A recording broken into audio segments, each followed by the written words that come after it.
Oke, Assalamualaikum warahmatullahi wabarakatuh. Ya, kenalkan ya, nama saya Najib. Mata kuliah kita adalah akuntansi, ekuitas, dan liabilitas. Ya, ini untuk semester 4. Ya. Jadi, liabilitas dan ekuitas ya. Jadi bisa kita nanti mau cerita liabilitas dulu ya, karena kalau kita nanti lihat di neraca ini ya,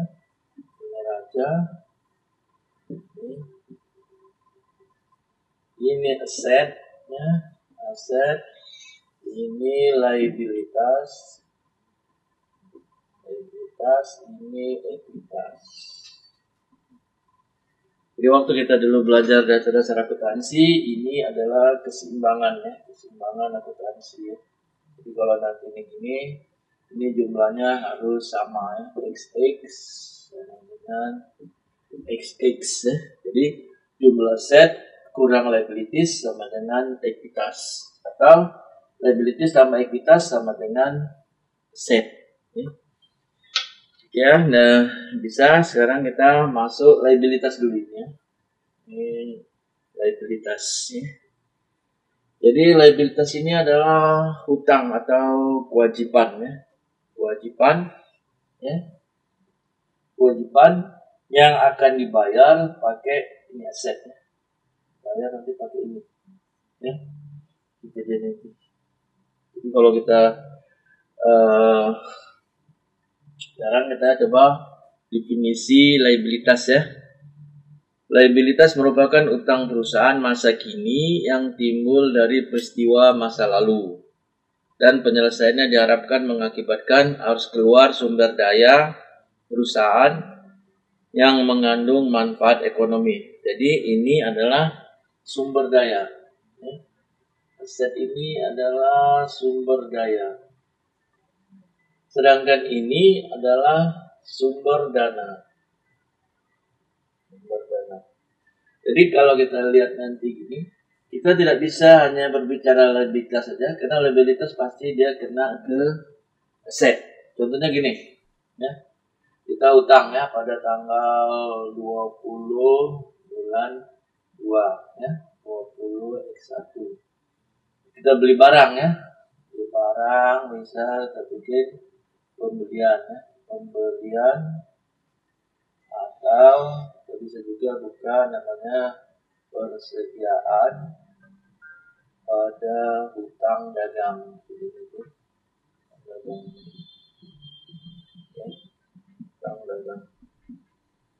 Ini kan kejadiannya kan 20 bulan 2 ya, tahun kemarin.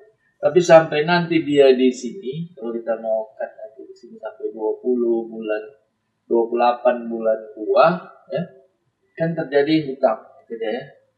Jadi maksudnya hutang ini kejadiannya di sini, hutangnya di sini, sisanya ya itu namanya hutang juga ya. Jadi maksudnya kejadiannya sudah berlalu ya. Kejadian sudah berlalu tanggal 22, tapi sampai saat ini karena dia belum dibayar, dia namanya hutang ya. Kalau dia seperti ini namanya hutang dagang gitu ya. Kemudian kewajiban dapat dipaksakan menurut hukum sebagai konsekuensi dari kontrak mengikat atau peraturan perundang-undangan. Kewajiban biasanya disertai dengan jumlah terutang dari barang dan jasa yang telah diterima. Jadi barang atau jasa udah kita terima, sekarang tinggal hutangnya yang ada di sini. Ya. Jadi waktu kita nanti mau bikin ini, ya, ini pembelian, dia nanti ada di sini ya, namanya persediaan. Jadi karena ini sifatnya adalah balance ya, maksudnya sama. Jadi kalau di sini naiknya 100, di sini pun harus naiknya 100 ya. Jadi dia balance, berimbang ya. Kemudian kewajiban juga timbul dari praktek bisnis yang lazim, kebiasaan keinginan untuk memelihara hubungan bisnis yang baik atau bertindak dengan cara yang adil. Misalnya perusahaan memutuskan untuk menarik kembali produk cacat. Meskipun masa garansinya telah lewat, jumlah yang diharapkan akan dibayarkan tersebut merupakan liabilitas, ya. Jadi maksudnya ada jaminan walaupun istilahnya agunannya udah berlalu karena perusahaan ini bertanggung jawab, dia walaupun udah berlalu dia juga akan mau menggantikannya. Mau menggantikannya ini juga bisa dikatakan sebagai hutang. Gitu ya. Kemudian liabilitas biasanya timbul hanya jika aktiva telah diserahkan. Ya, jadi kalau ini sudah diserahkan kembali ya, kepada yang menerima, ya, telah diserahkan atau perusahaan telah membuat perjanjian yang tidak dapat dibatalkan untuk membeli aktiva, itu sudah namanya hutang. Ya. Kemudian kita lanjut ya. Penyelesaian hutang, liabilitas yang ada sekarang dapat dilakukan dengan cara, jadi maksudnya mau menyelesaikan hutang ini, gitu, dapat dilakukan dengan cara pakai ini, ya, gitu. Caranya dengan menggunakan ini. Jadi yang pertama adalah pembayaran kas. Pembayaran kas kalau nanti kita mau bayar kan dia nanti jurnalnya hutang dagang pada kas. Maksudnya cara pembayarannya pakai kas di sini. Kas. Jadi kas di sini berkurang, liabilitasnya juga berkurang. Ini tetap balance, gitu ya. Kemudian penyerahan aset lain, ya, penyerahan aset lain. Jadi umpama di sini ada persediaan, kita umpama menerima penjualan diterima di muka. Ya. Jadi kalau penjualan diterima di muka, kita kan belum menyerahkan barang, ya. Belum menyerahkan barang. Berarti dia di sini cash pada penjualan atau pendapatan diterima di muka. Diterima di muka. Ya. Ini XX. Jadi maksudnya penjualan diterima di muka ini di sini dia juga merupakan hutang. Yang nanti pembayarannya adalah kita nyerahkan barang, berarti persediaannya kita serahkan. Jadi ada orang mau beli barang sama kita, dikasihnya uang duluan. Barang kan kita belum serahkan, ya. Belum kita serahkan. Jadi waktu kita terima uang ini namanya panjar atau penjualan diterima di muka. Ya. Nanti waktu kita pembayarannya adalah kita menyerahkan barang kepada mereka, maka jurnalnya kita balik, ya. Ini nanti jurnalnya bisa 2 kali. Ya, cashnya kan udah kita terima ini kan. Berarti di sini penjualan diterima di muka, ya. Diterima di muka pada penjualan. Ini baru barangnya kita serahkan aktiviti pada persediaan. Ini kalau kita ini, berarti kalau ini tadi kita ini dia mati, ya. Ini kan kredit, ini debit 0, ya. Kalau jumlahnya sama, ya. Kalau jumlahnya ini merupakan panjar, berarti panjar di sini kita masih ada terima cash ini, baru ada penjualan, baru APP pada persediaan. Berarti kita menyerahkannya adalah tadi katanya di sini penyerahan aset lainnya, yaitu persediaan. Ya. Kalau kita memang jual barang dagangan, ya. Kalau kita jual mesin, ya persediaan juga namanya. Kalau memang bisnisnya adalah jual beli mesin, ya. Kemudian juga bisa pemberian jasa, ya. Kita kasih jasa, kemudian ada penggantian liabilitas tersebut dengan liabilitas yang lain. Jadi hutang ini kita rubah, ya, liabilitas tersebut dengan liabilitas yang lain. Kemudian konversi, ya. Konversi liabilitas menjadi ekuitas, ya.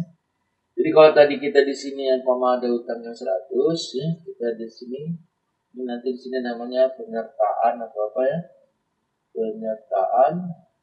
Jadi turun dia di sini. Jadi ini berkurang, ini jadi tambah penyertaan. Ya. Jadi namanya konversi liabilitas menjadi ekuitas ini menjadi ini. Sehingga nanti rasio kita, ya, ini jadi rasionya jadi naik, ya. Tetapi dia udah mempunyai sebagian saham kita ya, karena turun jadi penyertaan dia nanti di bawah. Gitu dia. Kemudian liabilitas juga dapat dihapuskan dengan cara lain ya. Jadi maksudnya liabilitas ini bisa dihapus dengan cara lain seperti pembebasan utang oleh kreditur atau kreditur membatalkan haknya untuk menagih.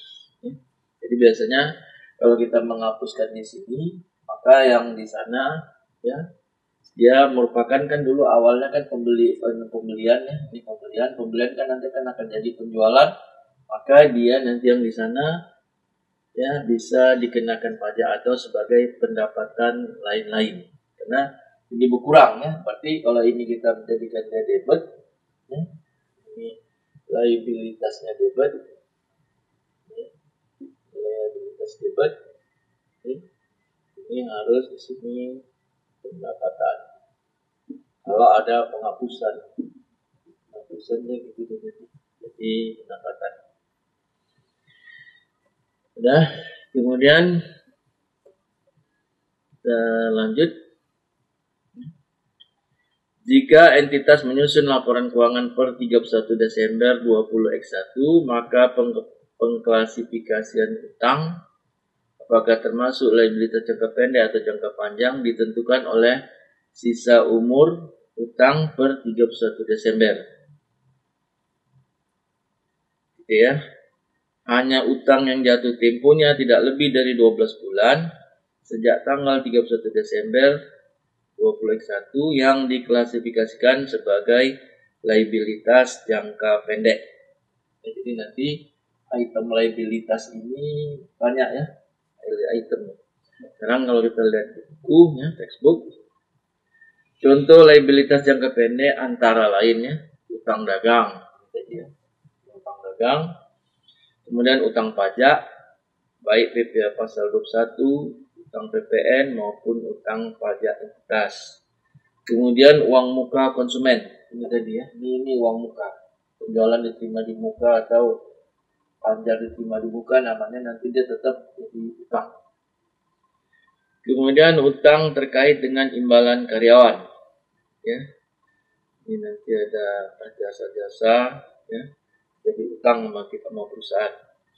Utang terkait dengan bonus tahunan. Jadi kalau ada bonus ya sudah dijanjikan akan dibayar tapi belum dibayar, maka kita sudah mencatat sebagai utang perusahaan. Sehingga nanti jurnalnya adalah bonus pada cash. Yang awal tadi adalah bonus ini. Bonus ini pada utang. Utang ini bukan utang dagang ya, ini utang lain-lain gitu ya, lain-lain. Nanti waktu dibayarnya utang lain-lain pada cash.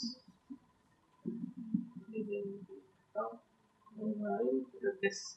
Jadi bisa aja nanti kejadiannya gini.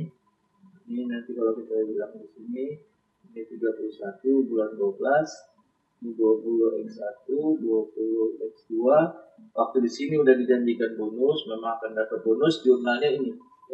Inilah namanya 31/12, 20X1. 20X1. Dan ini 20X2 kapan dibayar di sini ya kejadiannya. Jadi waktu nanti dibayar, ya kalau mau dibayar bulan 3, tanggal 31 bulan 3, ini tahunnya udah ini. Ini hutang ini harus begini ya.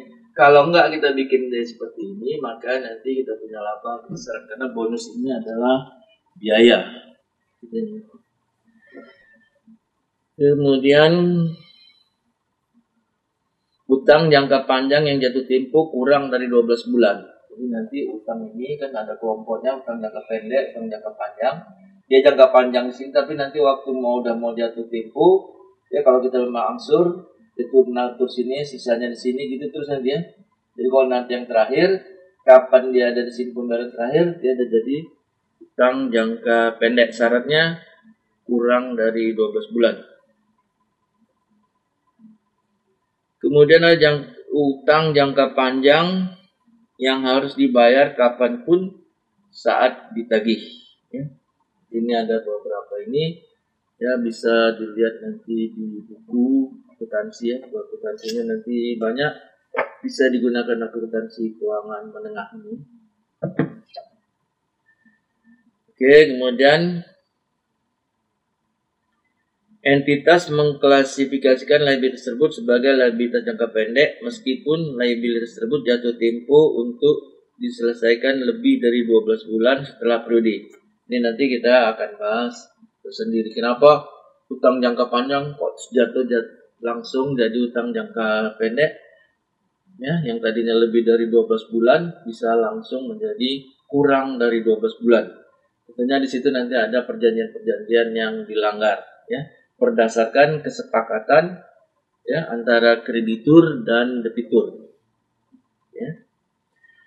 Oke, kemudian kita lanjut ya, utang dagang ya. Utang dagang ini tadi ya, utang dagang. Di waktu kita beli ini ya, waktu kita bayar ini tanggalnya berbeda ya. Kalau ini tanggal kita, kalau dia langsung dibayar cash kan ini kan jadi cash ya, kan gitu. Tapi kan utang dulu sekali, baru utang dibalik, baru jadi cash. Gitu ya. Sekarang kita masuk utang pajak. Ya, utang pajak juga ada di sini ya. Kita lihat ini.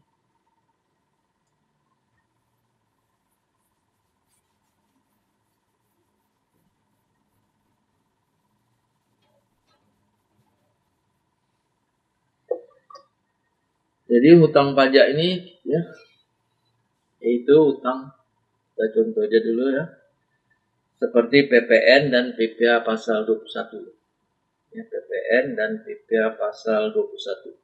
Contoh ya, contohnya pada tanggal 5 Juli ya, pada tanggal 5 Juli ya, 5/7/2015 pokoknya 2000 X5 20 X5. Contoh gini, pada tanggal 5 Juli 2005 PT X membeli barang dagangan sebesar 120 juta ke PT Y ya, secara tunai. Harga belum termasuk PPN sebesar 10%. Jadi kalau gitu ya, jurnalnya itu kita bikin dulu pembelian ya. Pembelian ini 120 ya. Kemudian PPN ya, karena tadi kan katanya belum termasuk PPN. PPN ini dia 10% ya. Berarti di sini namanya PPN masukan. Jadi PPN-nya ada dua, ada masukan, ada keluaran. Jadi 10%, berarti ini 12 juta. Utang dagang kita ya, utang dagang jadi 132 juta. Jadi kita dapat faktur pajak ya, nanti di sini ada faktur pajaknya. Kemudian pada tanggal 17 Juli ya, 17 bulan 7 20 X5. Pada tanggal 17 Juli 20 X5 ya. Di sini katanya PT X menjual barang dagangan secara tunai ke toko Y senilai 60 juta. Harga jual tersebut belum termasuk PPN sebesar 10%. Beban pokok penjualan barang dagangan tersebut 40 juta rupiah. Jadi total cash yang diterima PT X dalam penjualan tersebut adalah 66 juta rupiah. Jadi maksudnya gini ya, dia jual barang, ini cash ya, tadi kata penjualannya kan itu 60 juta. Jadi cash ya, cashnya berarti 66 karena termasuk ada PPN ya, 10% berarti 66 juta. Ini maksudnya adalah 60 juta ditambah 6 juta PPN. Kemudian PPN keluaran, ya karena dia terima ini PPN keluaran 10% yaitu 6 juta. Kemudian penjualan, ya. Penjualan. Berarti penjualannya adalah 60 juta. Ya kan? Kan tadi katanya di soal ya, beban pokok penjualan barang adalah sebesar 40 juta. Berarti beban pokoknya pengertiannya adalah harga pokok penjualannya. Jadi ada istilahnya beban pokok penjualan atau HPP ya. HPP ini 40 juta. Kemudian persediaan barang kita berkurang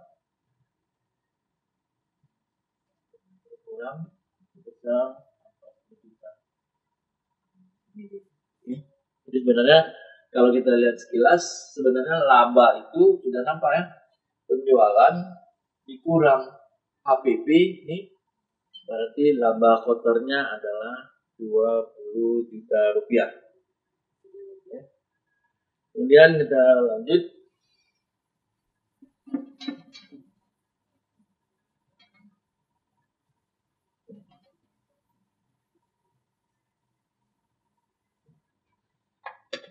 Kemudian kita lanjut ya.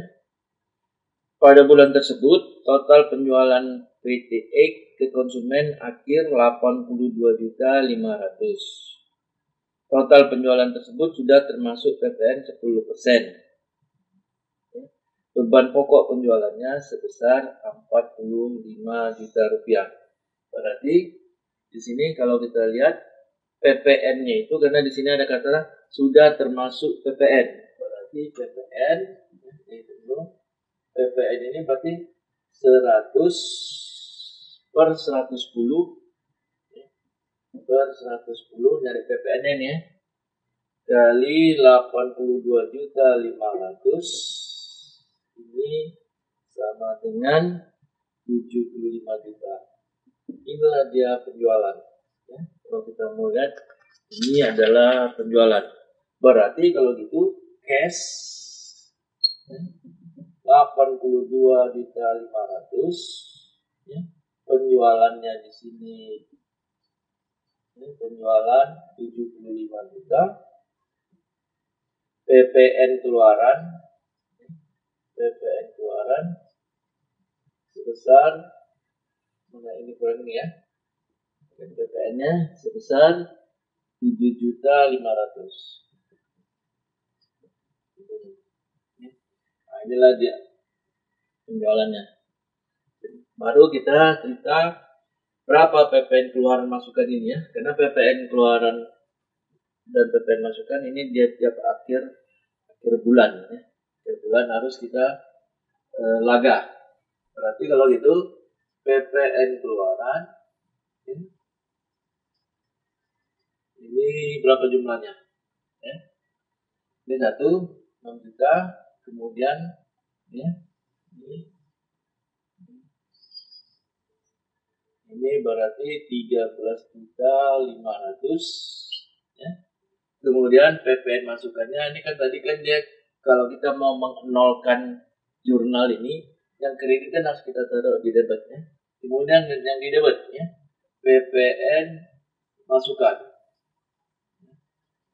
PPN masukan ananya ini 1 juta ya.